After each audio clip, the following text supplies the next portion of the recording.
অনেকে আমাকে চেনেন, আবার আমিও আপনাদেরকে চিনি। সো এই চেনাটা এরকম যে আমরা সবাই বাংলাদেশের মানুষ, আমরা বাংলাদেশের কথা বলি, তাই না? এবং আমার কাজটা এরকম যে আমি আপনাদের প্রশ্নগুলো যারা নেতা রয়েছেন, যারা জনপ্রতিনিধি রয়েছেন, তাদের কাছে করি। তো আজকে আমি এখানে কেন এসেছি? সো আমি নির্দিষ্ট কারোর জন্য ভোট চাইতে আসি নাই, কিন্তু আমি চাই যে আপনারা জানেন যে আপনি কাকে ভোট দেবেন এবং কেন ভোট দেবেন। আসছে নির্বাচন, আমাদের সবার আনন্দ না?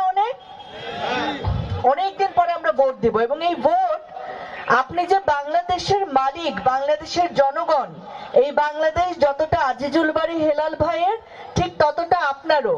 কিন্তু সবাই মিলে তো সংসদের চেয়ারে বসা যাবে না, চেয়ার তো পুরো খুলনা চারের জন্য একটা।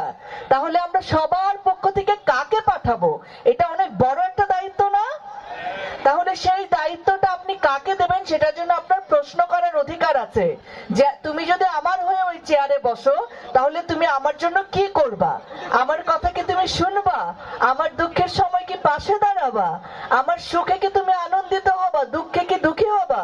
এটা জানতে হবে না? একদম, সেজন্যই আজকের এই আয়োজনটা।